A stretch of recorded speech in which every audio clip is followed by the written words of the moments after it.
ससुराल वाले पड़ोसियों के आगे शर्म से पानी पानी हो जाते हैं। देखो जी बिहारी भाई, थोड़ा टाइम दो, मैं उधार चुका दूंगा, ऐसे इज्जत मत उछालो। सब लोग घर के अंदर आ जाते हैं। देखा आप लोगों ने, साल भर का राशन महीने भर भी नहीं चलता, इसीलिए इंसान को मन में संतोष रखकर खाना चाहिए, तब शरीर में लगता है। और कोमल, रेशमा, तुम दोनों को तो डाइट करने की जरूरत है, देखो तुम्हारा वजन कितना बढ़ रहा है।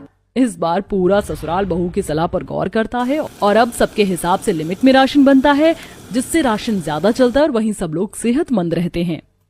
माँ जी, आप ऐसे रसोई बोलती हैं, इस रसोई में मैं पहली रसोई तो क्या आखिरी रसोई भी ना करूं। हाँ माँ जी, रसोई की हालत तो बहुत खराब है और इतनी गर्मी में इस रसोई में पहली रसोई कर पाना थोड़ा मुश्किल होगा।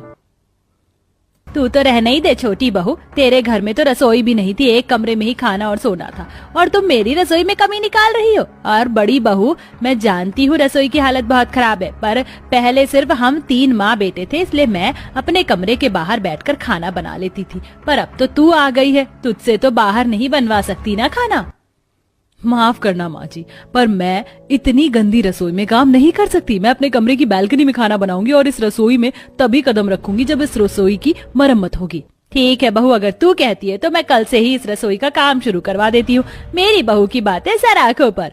आशा की बड़ी बहू अमीर घर से थी, इसलिए आशा उसे सराखों पर रखती है, तो वहीं अपनी छोटी बहू से सही से बात तक नहीं करती। अगले दिन होते ही ऐसा कुछ कारीगर को घर बुलाती है और रसोई का काम शुरू करवा देती है, जिस वजह से निशा को खाना बनाने में दिक्कत होती है और ना चाहते हुए भी घर के आंगन में जो की खुली छत का होता है वहां मिट्टी का चूल्हा बनाती है और जरूरत के कुछ सामान रखती है।